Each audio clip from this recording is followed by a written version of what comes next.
Ladies and gentlemen, welcome back to the channel and welcome to the first ever edition of the BuckTheTrend Podcast. Now, I created this channel to talk about the Milwaukee Bucks, and for a little bit, I was keeping up with it, but at the same time, making videos wasn't the end game that I wanted. Just in general, I wanted to be able to just talk about the Milwaukee Bucks or talk about different basketball teams. So I decided to start podcasting my conversations about the Milwaukee Bucks or basketball in general. So I say it's a sports podcast, but it's mainly just a basketball podcast. Um, and in different episodes of it, I may bring in people who, on occasion, I speak about the NBA, basketball, Milwaukee Bucks, LeBron James, just anything basketball in general. But that's going to come in the future.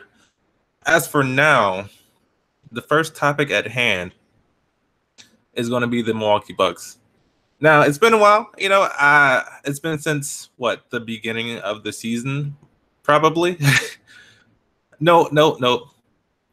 It was when Jabari Parker came back beginning of February where I dropped the last video. But yeah, I apologize for just leaving everything hanging. I did gain a few subs at that point, but then I also lost a few subs because I was not uploading. So hopefully this can bring some new subs to the channel. Hopefully we can get this channel off on the right foot. Excuse me. And let's go. First topic, Milwaukee Bucks, the playoffs. Now, a lot of people that I've spoken with about the Milwaukee Bucks, they felt they were disappointed in the Bucks in their playoff run or in their year in general. So me, on the other hand, I go about it with a different approach. Now, last year, the Milwaukee Bucks finished the season even at 41-41, and it was a good season for us last year, and it kind of just had everyone with high hopes this year that the Bucks were going to take this major step forward. And yes, I wanted the Bucks to make a major step forward also. But at the same time, I was being realistic as far as the personnel that we had, the head coach that we had. Like, matter of fact, Jason Kidd, I was so happy when he left because, honestly, his offensive schemes were terrible. It was like he barely had any offensive schemes. The main thing that I saw when Jason Kidd was under him was Giannis in the post working one-on-one. There was a lot of one-on-one baskets. And anything that had to do with passing was like dribble handoff in the corner for an open three for Tony Snell or some type of pick and roll between Middleton and Henson, which was actually a good combination this year, but it just wasn't the best combination. So when Jason Kidd got out of here, when we fired him, well, not we, because I didn't have a decision in it, but okay, side note here, one of my friends that I've known for a few years now, he was going around with the hashtag fire Kidd for a while before it became a big thing. And when it actually happened, I was just like, dang, like maybe he had a say in it. But you know what? That's not even, that's wow. That is neither here nor there. Like when I talk about the Bucks, I just kind of go on a tangent. But as I was saying, the year for the Milwaukee Bucks, last year 41-41. This year, was it 44? 44 wins this year. Now, it's not the big step that a lot of people wanted, but at the end of the day, it was still a step being taken by the Milwaukee Bucks. Now, all the expectations for the Bucks happened that first year when Jason Kidd took over, and we overachieved. Because the year before that, we were only 15 wins, but we overachieved that next year, getting into the playoffs as a 6th seed. Now, from that moment on, everyone had high hopes for the Bucks. And the year after that big achievement, we took a step back and we only won 35 games. I would have to look it up, but we only won 30-some games that year, and everyone was kind of questioning what happened. And then we get back up to 41 wins, and I was like, everyone's expecting a big step again. And I'm just being realistic that with our coaching staff, we were never going to take a big leap forward. Like, if anything, we were going to take a few steps forward, few steps back. It was never going to be a big step. Now, when they got rid of Jason Kidd and they hired Joe Prunty as their head coach, I thought maybe, just maybe, he can kind of change up the system that was already in play and kind of implement his own system.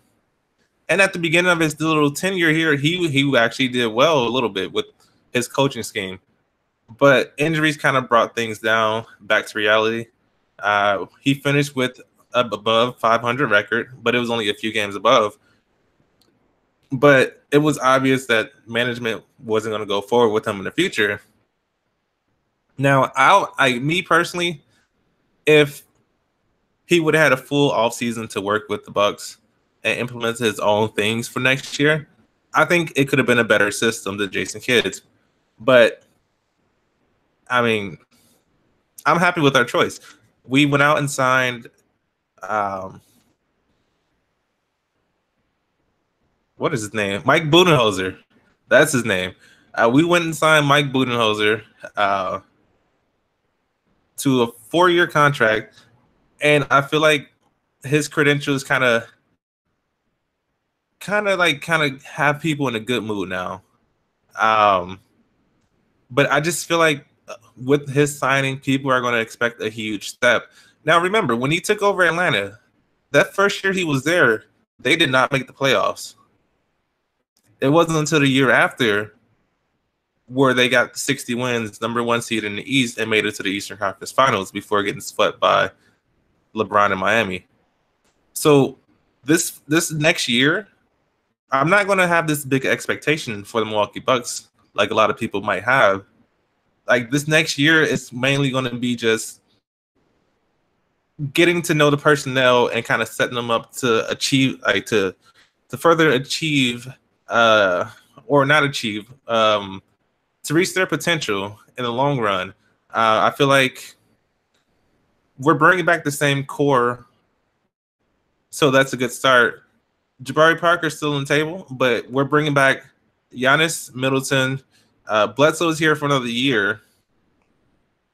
Brogdon, Delly's still there. I mean, offensively, he's not the best, but defensively, I like his intensity. Like, he's not the best defender, but he tries. We have a couple young guys. We have Sterling Brown, who in his first season played a lot better than when we had Rashad Vaughn for 3 seasons. DJ Wilson, I would like to see him actually get put into play just a little bit. Thon Maker, hopefully Mike Budenholzer and his staff can kind of speed up his development a little bit.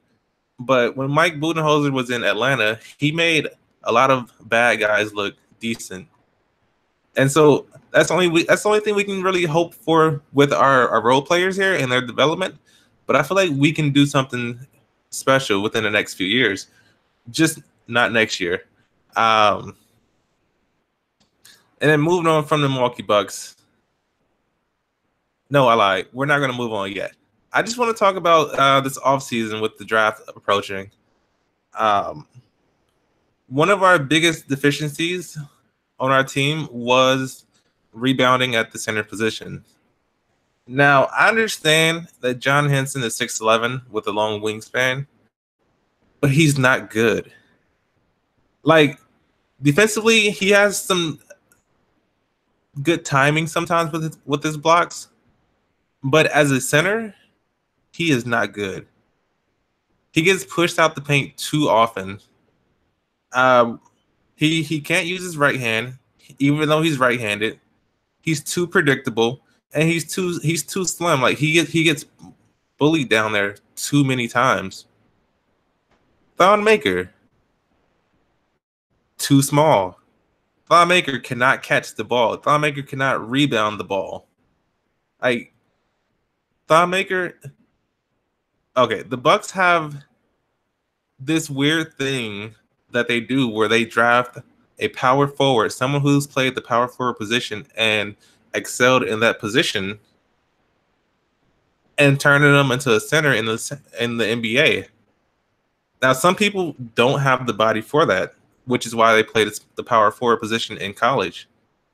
John Henson was a long, lanky player in college. He was a power forward. He got to the NBA, and the Bucks wanted to turn him into a center. Now, yes, he had good defensive instincts, but at the same time, he was not center material. Thon Maker was a power forward. He's still listed as a power forward, but since he's 7'1", they try to play him at the center, but he's too thin and lanky. He's not going to be good at center.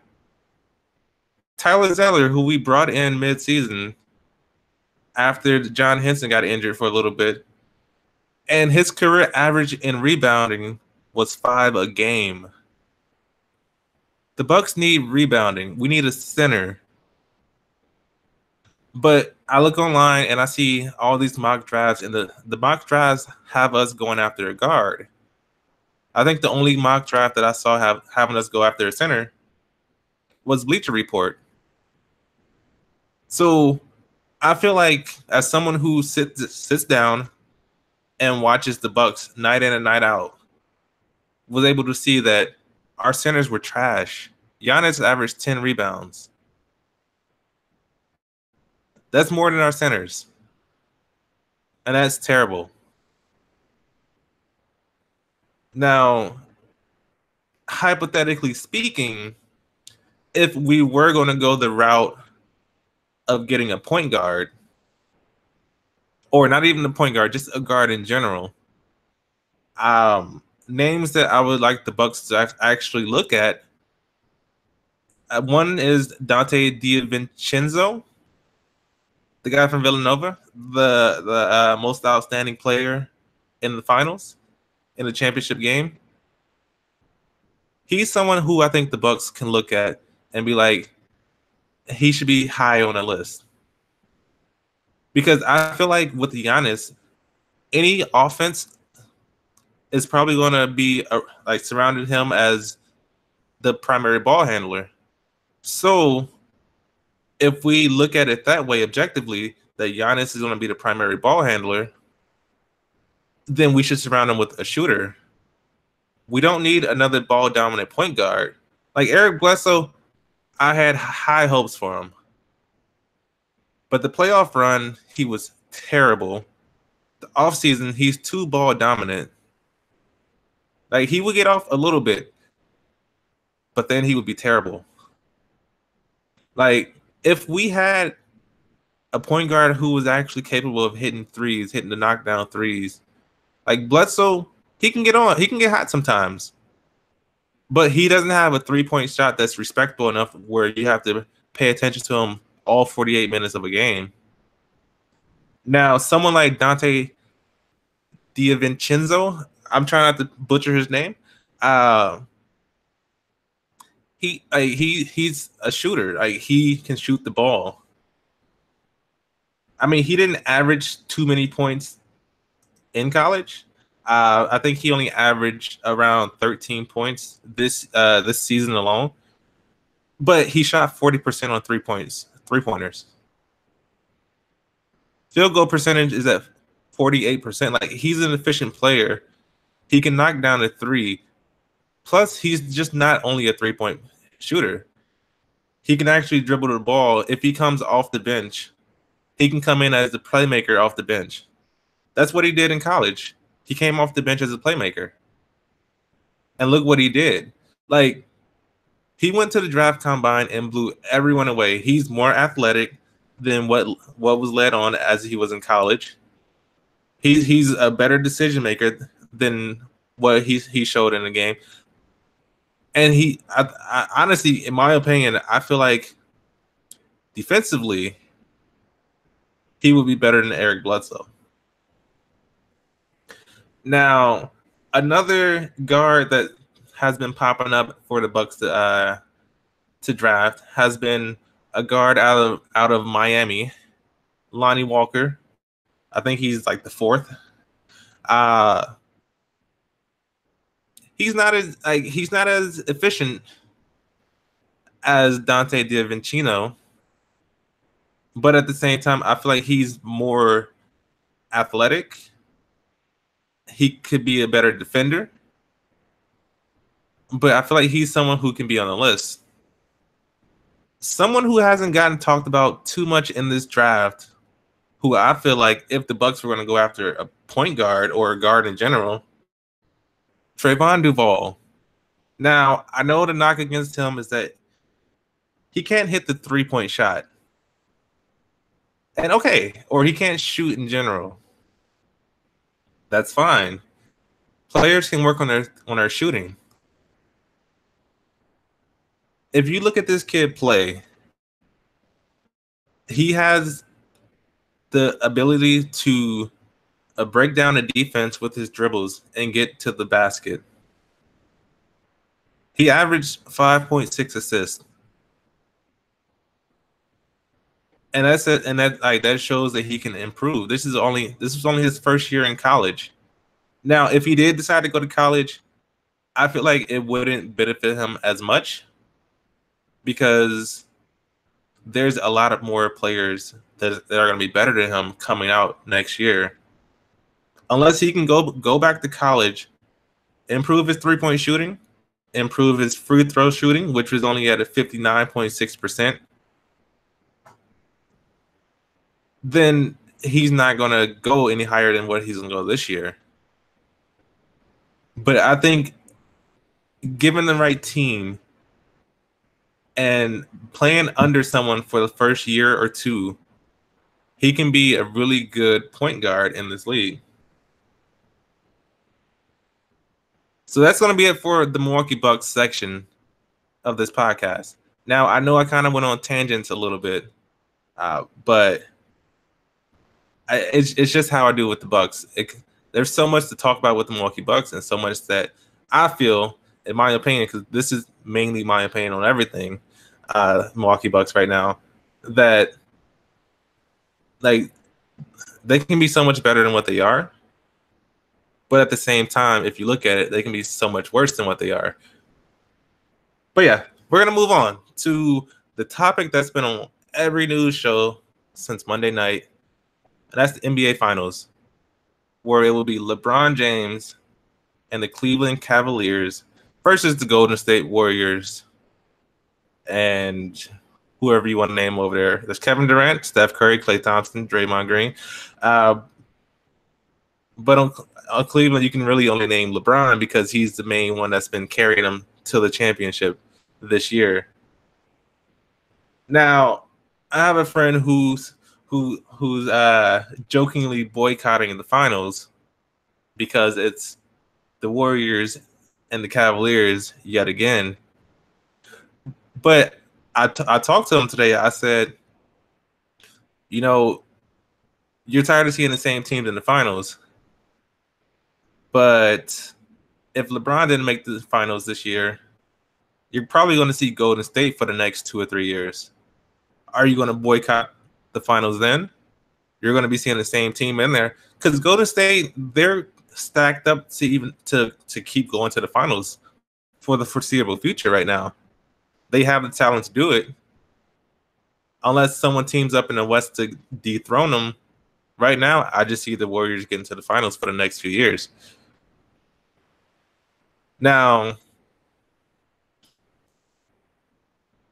I'm a LeBron fan. I'm a Milwaukee Bucks fan first.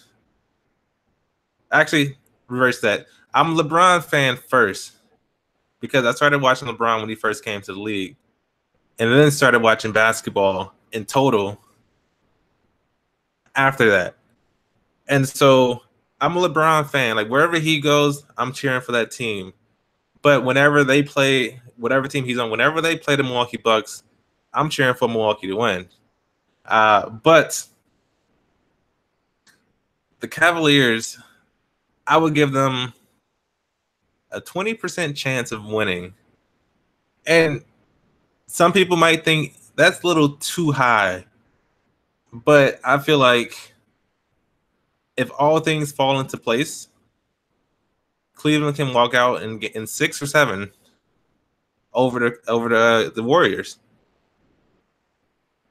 But that's only if the role players can actually step in and do what they're supposed to do. Because right now, like through the first 3 series, the role players has been trash. Well, minus the Toronto series where they actually stepped up.